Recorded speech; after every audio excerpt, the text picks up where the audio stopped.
Hey everybody, welcome to T-Roy Cooks. Appreciate you joining us for another Thursday chatting with Troy. Sure is great to have you joining us today. Can you believe it? This is episode 45. I'm so excited, and again, thank you all so much for all of your questions. I'm still amazed that I'm not getting so many repeat questions. I mean, most of them are unique, so thank you. Appreciate it very much. Folks, if this is your first time here, this is where I answer my viewers' questions. So if you've got a question for me, just ask it down in the comments section below. You know, where you would leave me a nice comment saying, "Oh, Troy, we love your channel," and all that good stuff, you know. I appreciate that, by the way. But that's where you would also ask the question. If you're curious about any of the YouTube channels that I may mention, or if you want to see any of the links for the products I may mention during this chat, or if you want to see the questions that are being asked in this chat, all you have to do is hit show more right beneath the video, folks. If you've got it expanded out, just collapse it down a little bit so you can see the comments and stuff below, and you'll see that show more button right beneath the video. Hit that, it'll open the description box. There's a ton of information there. If you're trying to get in touch with me, that's a good place to look also, because I've got all my social media and my affiliate links and all kind of good stuff down there, folks. And I wanted to remind you too, this video is probably going up when I am going to be out on the road traveling. So I'm probably not going to be responding back to your comments. Just go ahead and leave me a question in the comments, or if you have some feedback on something I may answer. Maybe I didn't answer it as fully as you could because you have more experience than I do. Feel free to leave your feedback in the comments section below as well. And if I mention the person that asked the question, it may be kind to just put a plus and then their name. And when you leave the comment with that plus and their name at the beginning of the comment, that'll send them an email through Gmail letting them know that you've responded to their specific question. So again, we are a community. I learn from you guys, you learn from me, we share knowledge. That's what this is all about. Let's get to it, folks, and cheers to you. Let's see what we got here. This question comes from JoJo. JoJo's asking, what's the difference between an offset and a pellet grill? Great question, JoJo. Offset is usually a stick burner. It's what they call a stick burner because it uses real wood logs. And what you do, you take a log, you know, it's usually about 18, 20 inches long. You split it in half, and then you split each of those halves in half so you got quarters. That's why they call it stick burner, because you use those sticks, the quarter of a log, to light the fire, to provide your heat and smoke for the pit. With a pellet cooker, a pellet smoker, you've got wood that they've condensed down into pellets. And inside the smoker firebox, you've got an electronic ignition. It's a little spark device that lights a little small flame, and it's all electronic, like I said.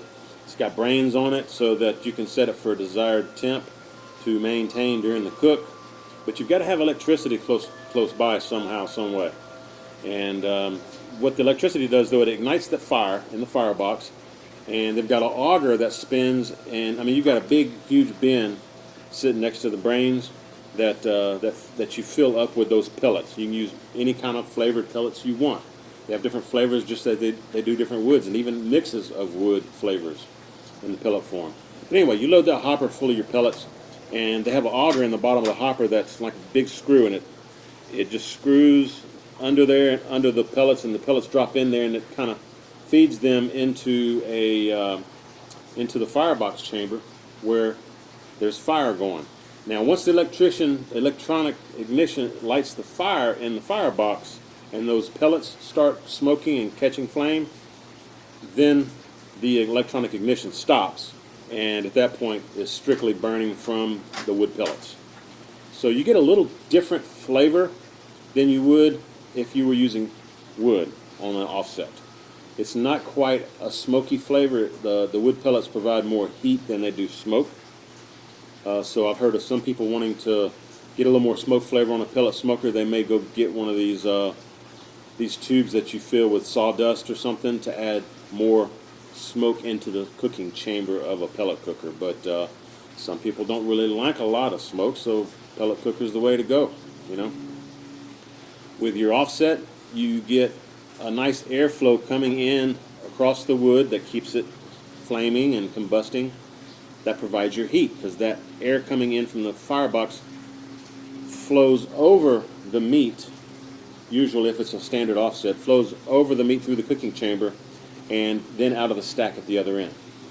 As the heat is flowing over the meat, it's also bringing some smoke with it. Not much. That's why you get a thin blue smoke on your offset. If you're getting a billowing white smoke, then you need more oxygen coming into your fire, because your fire is more smoldering than it is on fire. You've got to have fire in your firebox on the offset. So anyway, I hope that helps. There's a lot of good information out there on the internet, and I'm sure you've done some research if you're asking me this question. But you may want to check out some website like AmazingRibs.com. They've got some really great info, not only on cookers, but different rubs, sauces, different woods you can use, how to clean your pits. There's a ton of information on there, man. Meathead did a real good job on that website. Y'all go check him out, AmazingRibs.com. Thanks for the question, JoJo. Man, that was a long-winded answer, wasn't it? All right, let's see. Next question comes from Bronco. What's up, Bronco? I guess you're in the Denver area? I'm assuming. I don't know. It says, help me, T-Roy Kenobi. You're my only hope. I like that. That's cool. I love Star Wars, man. Bronco says, I was given a mixed bunch of woods for my smoker. My question is, what kind of woods should be avoided? Any kind of a pine type wood, you know, with pine cones and stuff, you don't want to use that. It's not going to be good. You want to stick with either a nut wood, you know, a hardwood, or a fruit wood. That's usually what, you know, people use when they're doing some smokes. He goes on to say, there's some aspen in the mix, but a lot of it is chunks of mahogany wood, untreated, used for hardwood floors. Is either of them good for smoking? I can't find any info on either of them anywhere. Thanks for sharing your knowledge with us. Much love to you and yours. Hey, thank you, man. Appreciate that, Bronco. The mahogany should be fine. I mean, that's a nice hard wood.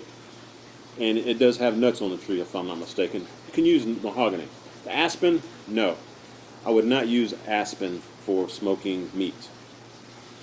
If I remember correctly, aspen is where it's got some ingredient in it. That's where they get aspirin from. You know, like the Tylenol type stuff, but aspirin. So I wouldn't use that though, man. Mahogany, yeah. Aspen, no. Stick with your fruit and nut woods, and you'll be good. Next question is from JDog23. What's up, my JDog? How you doing, man? He says, I'm new to the channel and love the videos. Thank you very much. I appreciate it. I've seen your comments on some of my cooking videos too, man. I appreciate that. And if you didn't know, I do cooking videos on Tuesdays, folks. Every Tuesday. Not only just these Thursday chats, I do Tuesday cooking.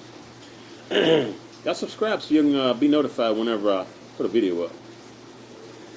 Let's see. J-Dog says, yeah, he's loving the videos. Keep up the good work. He says, I have a WSM 18.5 inch and love smoking on it. Yeah, man, that WSM, that's a fine smoking machine. It's the best smoker for the money, unless you want to get a pit barrel cooker. You know, that's also evenly matched with the Weber Smokey Mountain, in my opinion. Different types of cooking, though.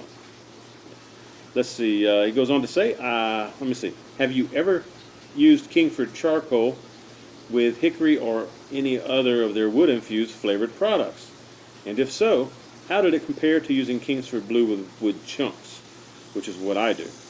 I've tried using the Kingsford that has the hardwood chunks, basically hardwood infused into the briquettes. I find that it doesn't provide enough smoke flavor for me. It does provide a nice heat. It's hotter than your regular briquettes, from what I've found. And it does tend to burn a little bit faster than your regular Kingsford Blue. So just bear those in mind. Even if I use the infused briquettes with some wood, I would still want to use some wood chunks on it just to pep up that smoke flavor a little bit on my meat. So I think I just stick with Kingsford Blue and wood chunks. Be my personal preference. Great question, though. Thanks, J-Dog. Next question is from my buddy Jason Banks. How you doing, Jason? Says, T-Roy, my man. Now your Yoder's coming up on a year old. Now my Yoder's coming up on a year old, excuse me. And I'm seeing more and more the grates are getting rusty after use. when I use the grates for grilling in the firebox. What do you use to clean that? What do you use to clean that and ensure rust does not come back? I guess you're talking about using your grill grate made for your firebox, because I've got one of those as well. And not really a lot you can do unless you just use it a whole lot. I mean, keep oil on the thing. If need be, bring it inside the house. Maybe put some plastic wrap around it or something. You know, put some oil on it and then wrap it if you need to. Maybe even in an old towel, just so it's not, because the dogs don't want to go lick on it. Your cats won't mess with it. You don't want to get any of the stuff on your floor and all that. Or put it out in your garage. That would work too, but bring it inside if you want to. That'll help prevent it from rusting. But you got to treat it like iron skillet, man. I mean, that's just raw metal. So keep a good coating of oil on it and use it frequently. If you don't, it will rust. Mine has rusted every time I go out to use it, and I just keep mine outside under on the bottom shelf under my cooking chamber on my Yoda Wichita. But when I do want to use it, I've got to oil it down. I've got to heat it up. I've got to brush it off real good with a wire brush, and I've got to put oil on it again just to kind of get that rust off there. Because I rarely use mine as well. But that'd be my only advice, man. Just treat it like a cast iron skillet. Use it as often as you can. Keep it oiled up. Not really a lot of other thing you can do with it. Let's see. Next question is from Rolf8H, or H8. I'm sorry, Rolf8. Hey, T-Roy. First off, my gal and I love your videos. Cheers to you. Appreciate that, man. Thanks, Rolf. And hi to you, lady. He says, thanks for the effort you put into making them. I appreciate that. Thank you very much. Any thoughts on using ash to cook or smoke with? We just had some cut down. Ash is kind of like mahogany. You should be okay with it. I don't think it'll produce a real strong smoke flavor, but you can use it for cooking meat. Should work fine. Just make sure it's seasoned. Make sure you get most of the moisture out of it and doesn't have any sap or anything left in it. Just make sure it's really dry wood. You seasoned it for a good 6 or 8 months, or even a year before you use it, okay? Great question, Owen. Thanks for the support. I appreciate it. Next question is my buddy CJ Hayes. How you doing, CJ? Cheers to you, my friend. Man, you've been around a while. CJ comments with some great comments and some feedback sometimes on, especially on my cooking videos, but also now on these Thursday chats. So y'all might want to, if you're not reading through the comments on these Thursday chats, like I said at the beginning, we're all a community. I do have a lot of my fans that also participate by commenting and leaving feedback. So like I said, a lot of these people, they have, my fans do have pellet cookers. I don't. So they've got more experience on a pellet. They may offer some more advice or some more tips. I've got some of my fans are butchers. They can help you with your questions about knives, what brands, what types of knives to use, So read through the comments, folks, if you have a time. There's a lot of great info that a lot of my fans put down in there, just leaving feedback to try to help each other out. Great community. I love this community we have here, man. Love it. Love each and every one of you. Thank you so much for participating in it, too. What you got for me, CJ? He says, hey, my friend, got a quick question. I've heard that besides the different types of wood for flavor, do you add apple juice instead of water to the water pan, and do you add an onion in with the coals and the wood? Is this normal, or is there different combinations that you recommend? Thanks, my friend. Keep up the good work. I do like putting onion on the coals sometimes. I don't think I've ever done that on video. But yeah, that adds a really nice flavor. As far as apple juice and stuff in your water pan, I don't really think that is that beneficial. I'd rather drink the apple juice than put it in there, or mix it with some apple cider vinegar and put it in a spray bottle and mist your spritz your meat on the barbecue with it. The only thing I may do sometimes is put some herbs in the water pan, because that kind of adds a little fragrance aroma inside the cooking chamber, and that helps. It doesn't really do a lot either, but it does help a little bit. You can get a little slight hint of that herbal flavor, whether you use rosemary or heck, basil, thyme, any of those would work. That's what I would do. But some people put beer in there. I'd rather drink the beer. Again, the main thing for having water or a water pan is to produce some moisture to keep a humid environment in the cooking chamber, which helps develop a smoke ring and your bark. Also, it's a heat sink basically, so it helps maintain even temps within your cooking chamber for the Weber Smoky Mountain. So there you go. Hope that helps, CJ. Thanks for the support, my friend. Great to hear from you. Next question is from Tom Taylor. He says, awesome video, guys. I guess you're talking about one of those Thursday chats maybe with Justin or with JB or my brother James or maybe even Greg Ballistic Barbecue. I've had all of them on, so I'm sure you saw one of those since you're saying awesome video guys with plural, you know. So I appreciate that. Anyway, I need to get some more of my YouTube friends on here, man. Those are fun. I really do enjoy doing some of those. Oh, and while I'm going on my trip, I'll tell you I'm going to see Dan at SmokeyGoodness. Hopefully we'll have time for him to also do a Thursday chat with me directly on camera, side by side with me, okay? So I'm going to try to make that happen for you as well. Looking forward to that. So y'all stay tuned. What you got for me, though, Tom? Let's see. Good morning, brother. Got a question. I just received my OctoForks, and I currently have an 18.5-inch Weber Smoky Mountain and a 22.5-inch Weber kettle. I know the ring can be flipped for either cooker. Is there a difference in cooking on the Weber Smoky Mountain versus the kettle? It says, I'm thinking about upgrading to the 22.5-inch Weber Smoky Mountain, and I figured that can free up the kettle to cook other things. I think maybe you misheard me, Tom. I do have the rotisserie kit from CajunBandit.com. But that rotisserie kit that I've got, it'll fit one size or the other. So if like I've got the 22.5-inch Weber Smoky Mountain, I've got the 22.5-inch Weber kettle. So I can use the same rotisserie ring for either of those. But I can't use that rotisserie ring on my 22.5-inch Weber Smoky Mountain and my 18.5-inch kettle. That won't work because the ring will be too big for your 18.5-inch kettle. Unless you buy the 18.5-inch ring for your kettle, and then it'll be too small for your 22.5-inch Weber Smoky Mountain. So the kettle and Weber Smoky Mountain need to be both same size so that you can use the same rotisserie ring from CajunBandit.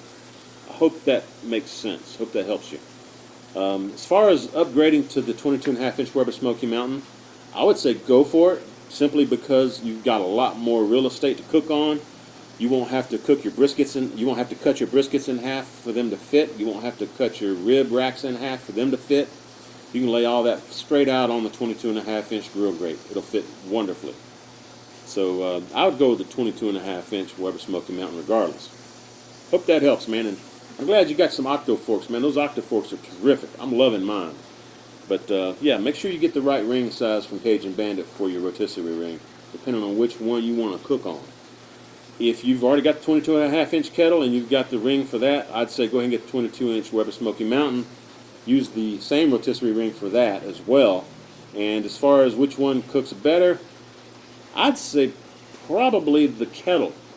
And I say that simply because when you use the rotisserie ring in your Weber Smoky Mountain, if you don't block that extra hole that's in the ring where you can flip it around and also flip the bracket that holds the motor on, and if you don't cover that second hole where you can flip that bracket around, your Weber Smoky Mountain's going to run about 300 degrees anyway. It won't be a direct heat like you will get from your kettle.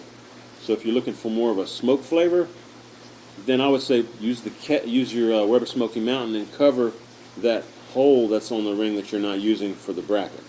That may help you get down to like a 275 or maybe even 250 temp in your Weber Smoky Mountain. You can do more of a smoke cook than you can a direct heat cook that you would use on the kettle. Hope that helps. Hope that helps a lot, man. But as far as most rotisseries cook at a higher temp, and the kettle's better for that. Just my 2 cents. Great question, though, man. Appreciate that, Tom. Next question is from John Hill. John, how you doing, my friend? How you doing?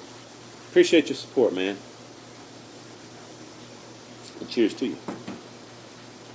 John says, I've got a fire basket from an Oklahoma Joe Highland smoker. What are your thoughts about the fire baskets for the Yoders? I'm not a fan of the fire baskets because I don't know. It's I'm just old school, I guess. I know that some people have like a fire basket with different dividers in it, and they can put charcoal in their fire basket and do like a snake method for those really long cooks where they want to get some sleep in their offset. So they want to sleep while their offset is cooking. But I've heard that they're not really that great on an offset. But as far as just having a basket where you can just put a bunch of wood in there and just light a little bit of it and let it go, I really don't think that would work well for an offset. I could be wrong. I don't know. You're still going to eventually need to add some wood. But I've never tried it. I don't have any experience with it. If any of you folks out there do, please leave a comment. And let's see, it was John Hill that asked this question. John Hill, Hill. So just put a plus, John Hill, and then your feedback. Help John out on that one, man, because I don't have a clue on that one. I would say I'm not worried about a fire basket. I like the old style method myself. Again, just my opinion. But thanks for the question, John. Sorry I didn't really have a good answer for you. Oh, he's got a follow-up. I'm sorry. He says, also, where's that brisket video? I am doing one today also using Black Ops. Oh, okay. You're talking about that bone-in brisket me and Justin did. Yeah, using the Black Ops. Man, that was a fantastic video. Goodness gracious. That was an epic video, folks. If you haven't seen that yet, y'all check it out. I'll put it up here for you. Man, that was a long cook, almost a 24-hour cook, 26-pound bone-in brisket, prime. That was some fine eating, man. Good stuff. And I got to thank Justin, the Baby Back Maniac, for helping me with that cook. Yeah, let's see. Next question is from Barbecue for Fun. T-Roy, another great talk. Appreciate that, man. Says, I got 2 questions for you. Have you tried the H-E-B dry-aged beef? I haven't seen dry-aged beef at H-E-B yet. Maybe I need to shop at a little bit larger H-E-B. I'll ask my butcher about it. I don't remember seeing any dry-aged beef, but hey, if they've got it, I'll definitely try it out. Next question from Barbecue for Fun. Let's see. Excuse me. He says, is there a noticeable difference between the H-E-B prime and the Lobel's prime meat, or do you use Wagyu beef from Lobel's and keep up the great info? There is a huge difference between the H-E-B prime and the Lobel's prime. The Lobel's prime is a much higher grade of prime. It's a lot more marbled, plus it's dry aged. H-E-B's is wet aged, so you get a lot different flavor. But the Lobel's meat it's going to be more supple, more tender. It's going to have a lot more flavor and juiciness because of that marbling.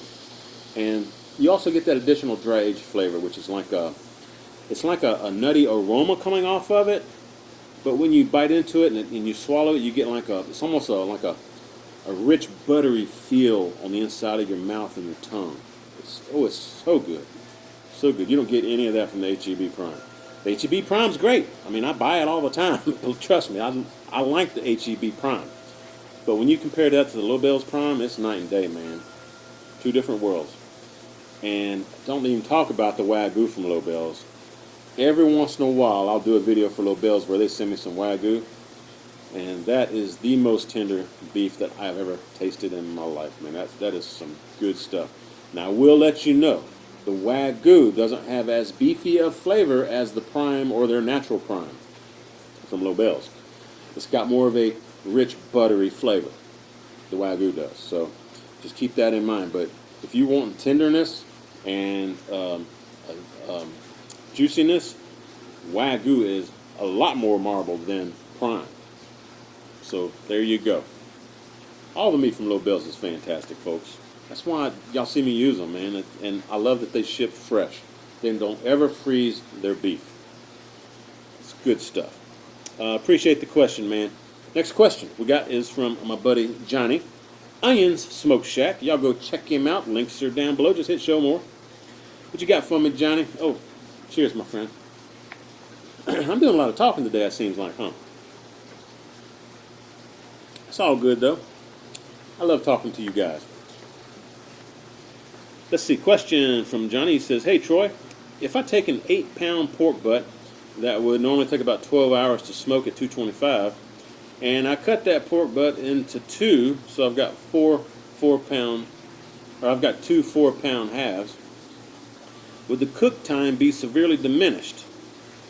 If it's 1.5 hours per pound, would it be possible to cut that 12-hour cook down to 8 hours or 6 hours by cutting the butt in half? Yeah, definitely. You can definitely cut the time by cutting it in half. If you've got, instead of one 8-pound, it's going to take, let's say, 12 hours. Yeah, if you got a 4-pound, because you cut that 8-pound in half, each of those 4-pound halves are going to take an hour and a half per pound at 4 pounds. What's that, 6 hours? There you go. You're cutting your time in half. I've done it every once in a while, not too often. But another thing that you get by cutting your meat in half like that, you get more bark area. You get more surface area to put your rub on. So you get a lot more bark. So there's an added plus for you. He's got a follow-up here. He says, also, Troy, you mentioned dry aging versus wet aging. What is the process of wet versus dry? Well, they both start out the same. I mean, you butcher and slaughter the cow, the beef, and you drain the blood and all that stuff. But once you got the sections of meat cut from the primals, like a brisket, for wet aging, what they do is put it in a vacuum sealed bag. It's a thick cryovac type bag, and they also include, usually it's going to have the juice from the meat itself in there, but they also usually put some type of like an enzyme or something in the solution, and sometimes some sodium, and that helps break down the muscle fibers, which is part of the aging process. And when it breaks down that muscle fiber, that makes the meat more tender, and it helps keep it juicy as well. The dry aging process is a little bit different. Usually dry aging is just taking the meat and leaving it in a cool environment with air, so that air can flow around it, and you just let it age naturally. And the natural, bacteria and stuff that are on the meat and in the air combine to dry out the meat on the exterior, which helps it gives it a nice hard, like, outer crust on the outside of the dry aged meat. But that process, that mold that forms on the outside of it, on the crust, and it's not bad mold. It's not bad for you. I mean, people do eat it, but it's a type of mold that forms on the meat, and it's because of the enzymes in the meat itself. That's where this forms from. But what it does, it kind of dries out the meat enough so that during the dry aging process, the meat loses, I want to say, like 20, maybe 25% of the moisture content. So the meat itself dries up. It turns a nice, deep, rich mahogany color. And that dry aging process also imparts that nutty aroma that I was talking about with the Little Bill's beef a while ago. You get a nutty aroma, and you also get a nice buttery texture and mouthfeel when you're swallowing and biting into the meat. With the wet aged, I don't want to say it's more like a tin can flavor, but it is in a way. It's more of a fake aged type flavor. It's still really good. I mean, trust me, it's better than just taking your meat and making sure it's kosher, you get all the blood drained out of it and stuff, and then just eating it. Aging it does tenderize the meat itself, so you get that, whichever method you use. But I just personally like dry aged better because of the flavor that you get out of the meat and the aroma, the smell of it. It's so good, so good. I need to do some more dry age, man. I want to dry age a brisket. That's what I want to do. I'm going to do that for you folks, and for me too, because I like brisket. I love dry aged beef, man. But when you can't get dry aged, wet aged will work just fine. There you go. I hope that helped answer your question, Johnny. A lot of great info on the internet about it too, though. Man, you might want to, if you're really serious about wanting to learn about all that, do a lot of research on it. And if you've never done dry aging and you want to do some dry aging at home, I would urge you to try going to UmaiSteakBags.com, I believe is their website. Try the Umai dry bags, and it's UMAI dry bags, or dry steak bags maybe, I can't remember. I'll put the link down below in the description for you. But check them out, man. I've used them before, and they work really, really well. If you've never dry aged before, it's fail-proof, folks. Trust me, if you try their method for dry aging, you'll get excellent results every time. And they don't sponsor me or anything. I'm just letting you know from my experience using their product. It's good stuff. And appreciate the questions, Johnny. Next question's from buddy Kondrla. How you doing? Kondrla's Kitchen. Y'all go check him out, man. Link down below. What you got for me, Kondrla? He says, great Thursday chat, Troy. Thank you very much. He says, I love the laughs. Yeah, we do too, man. He says, when you're smoking ribs and at the point you wrap them, do you prefer using butter stick or squeezed butter? Any difference in the taste? Thanks. I prefer using squeezed butter, like the Parquet.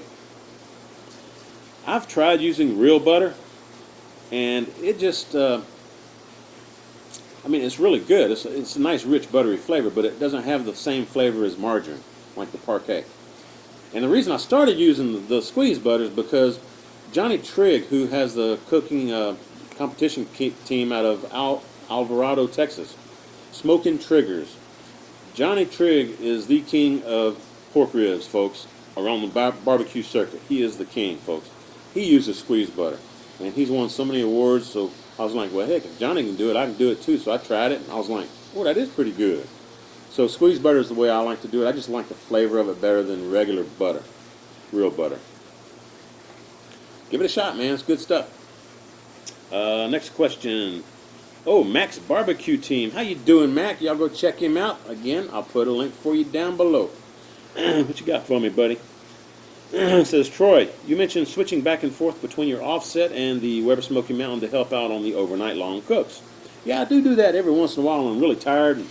I'll start out the brisket or pork butt on my offset, and then before I go to bed, I'll put it on my Weber Smoky Mountain. And the Weber Smoky Mountain has already been brought up to the same temp as my offset, so that the meat doesn't know any difference. It's just a different type of heat because it's not from wood, it's from charcoal briquettes. But those briquettes will last all night long in that Weber Smoky Mountain and let you get some sleep. That's why I do it. And then when I get up in the morning, I'll fire back up my offset and I'll finish the cook on that. Or sometimes I just finish it on the Weber Smoky Mountain. Or heck, I've even finished it in the oven. I'll tell nobody. But it works. Trust me.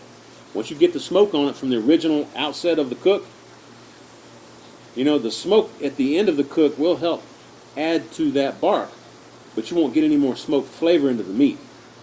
So if you want to cook it in the oven, finish it off in the oven, or your Weber Smoky Mountain, go for it. As long as you get that real wood smoke on at the very beginning from that offset, you're fine. You're fine, man. You ain't got nothing to worry about.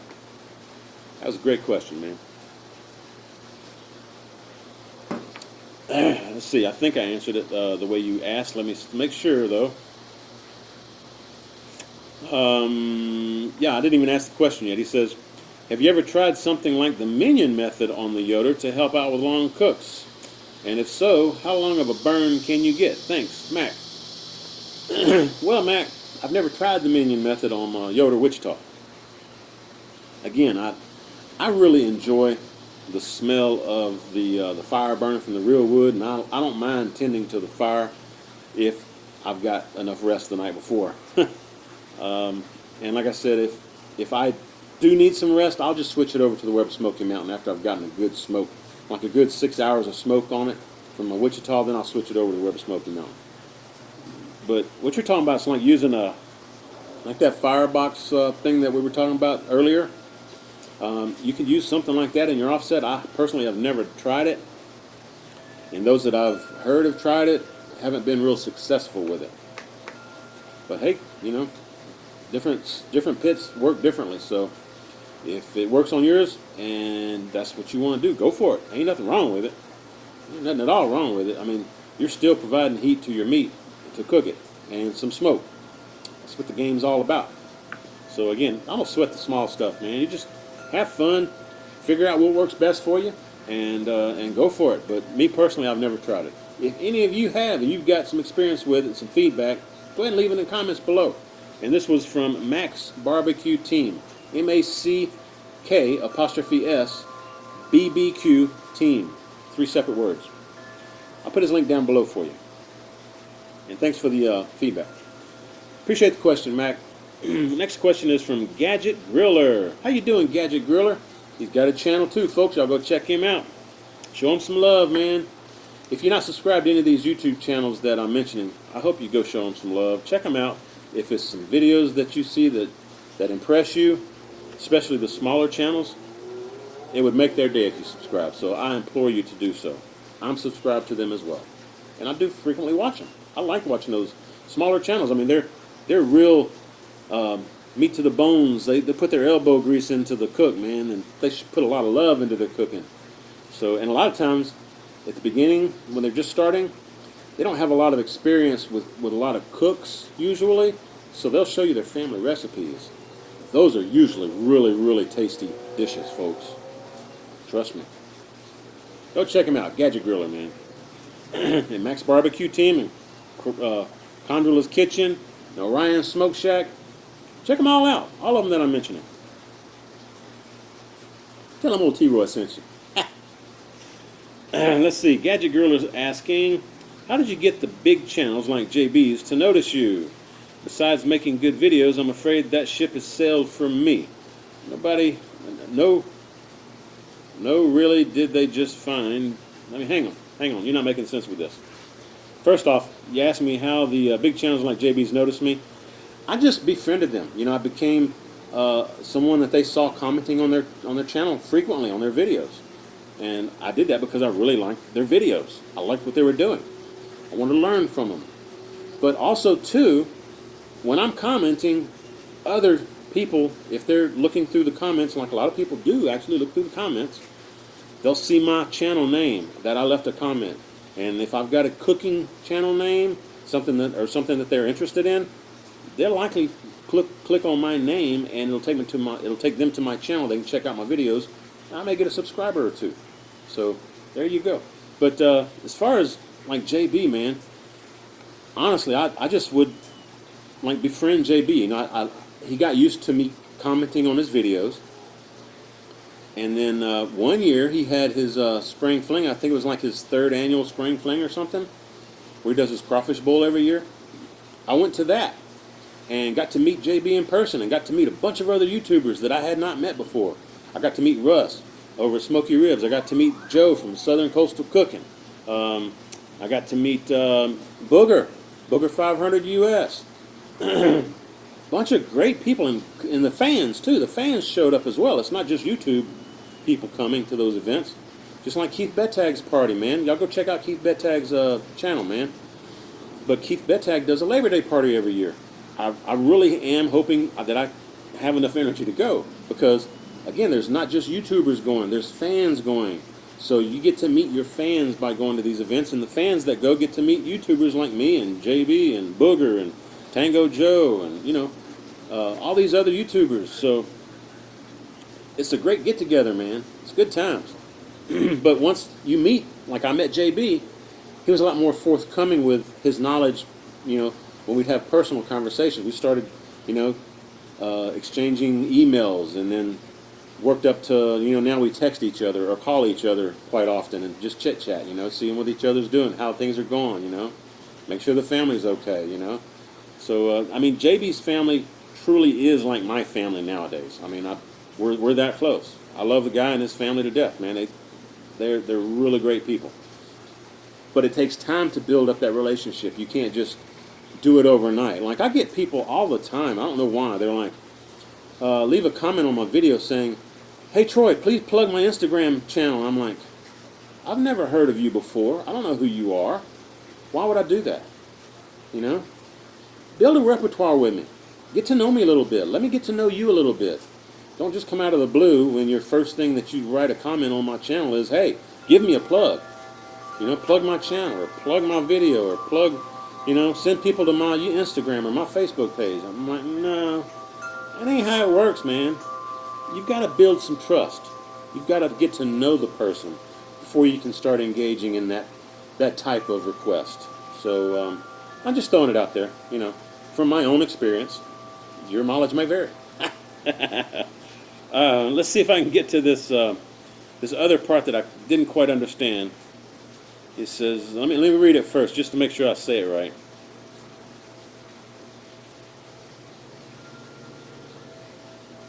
Oh, I see what you're saying.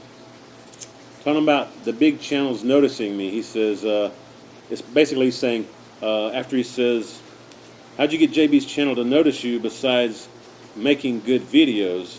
And he says, I'm afraid that ship has sailed for me. But then he says, no, really? Did they just find you? Or did you approach them? Great video between you and Baby Back Maniac. As always, see you next week. They found me mainly because I'm commenting on their videos when I was a really young channel. They had no idea that I was out there. I mean, I hadn't gotten enough videos up on my channel so that YouTube has helped pushing my channel. You've got to have, probably 50 videos or so before YouTube, and probably like 1,000 subscribers before YouTube really starts looking seriously like you're making some content. We're going to help promote your channel and your videos, so that people will see your channel or your videos in their suggested feed on the side of the YouTube channel. So, again, the big channels will notice you if you comment frequently and build that trust, build that repertoire with them. That's how it happens. If you get the chance to meet them in person, if they're holding an event like that crawfish bowl for the spring fling, or like Keith Bettag's Labor Day party, if you get a chance to go to one of those events, I would urge you to do so.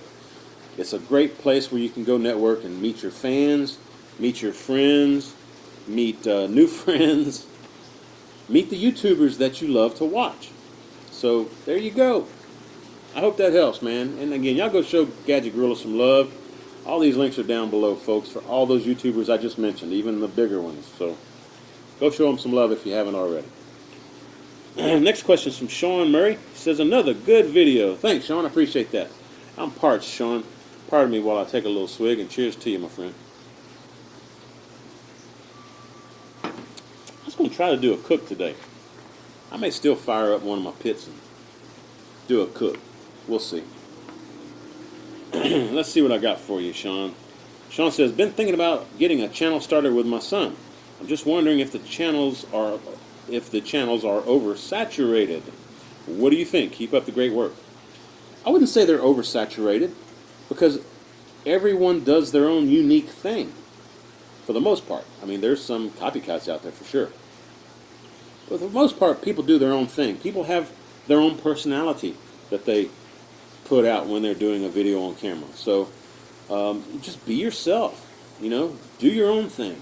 If you've got some crazy family recipes you want to try for some cooking videos, go for it. But I would urge you to get the permission from your grandma or grandpa or whoever it was that you got the recipe from. Make sure that they're okay with it, because them family recipes are secret, man. Yeah. Yeah, just do your own thing. I wouldn't say it's oversaturated at all. I mean, I think I got in, when I started like 6 years ago, there were already a good many cooking channels out there.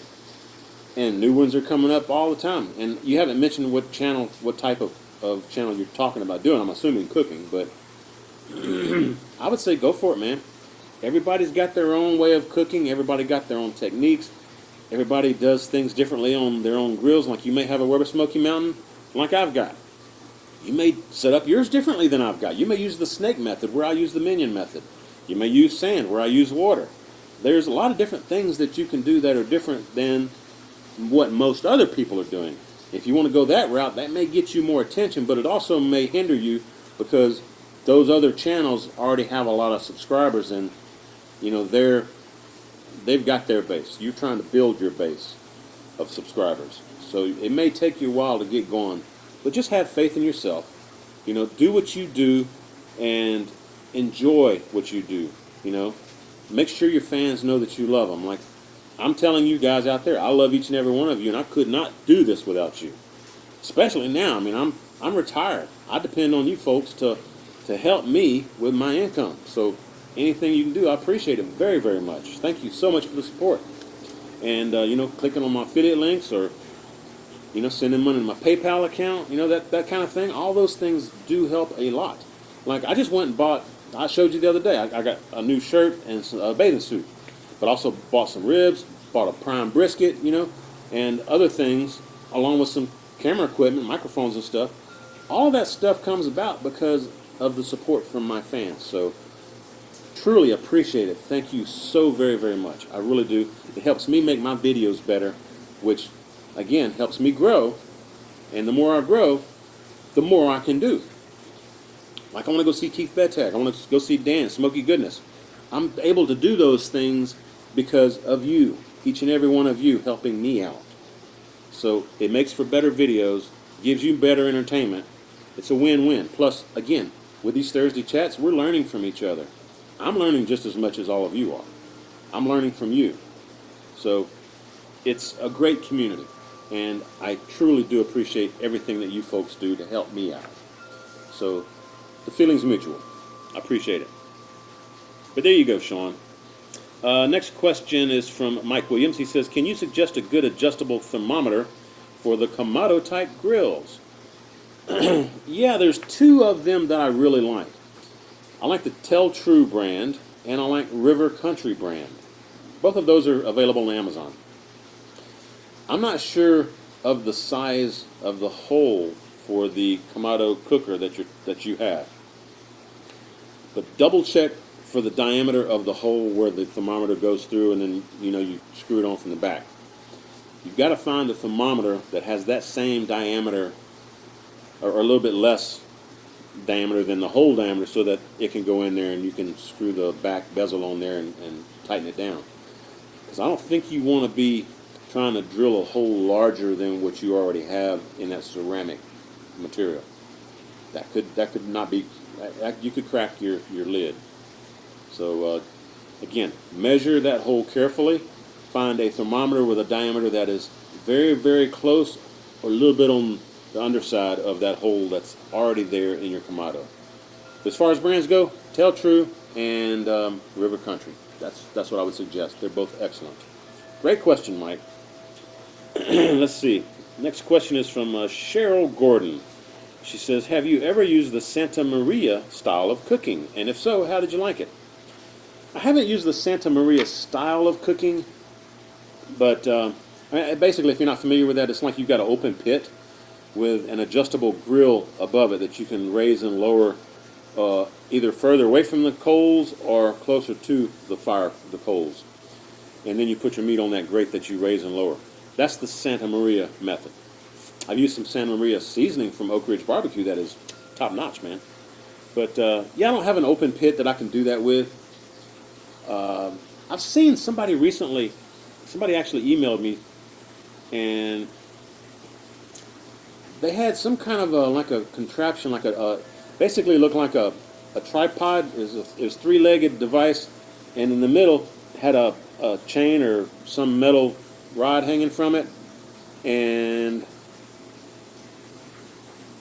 is that right? And they had a grill grate that hung, and I guess it could attach to the legs to keep it from wobbling around.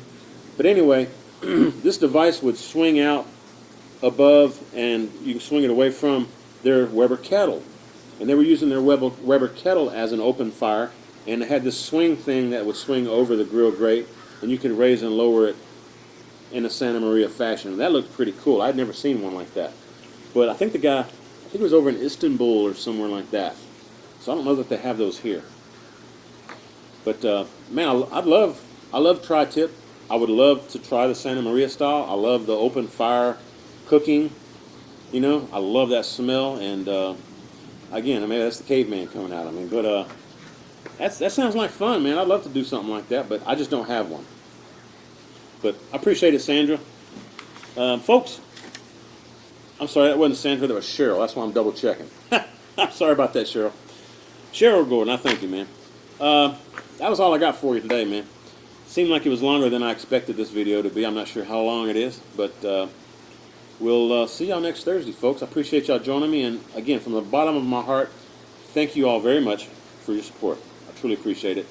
Hope you learned something today, and I know I did. I appreciate y'all joining me. We'll see y'all next Thursday. If y'all like this kind of stuff, y'all give me some thumbs up. Hope you share the video, and when you do, please tell all your friends that T. Roy cooks responsibly. Cheers, everybody. Good times.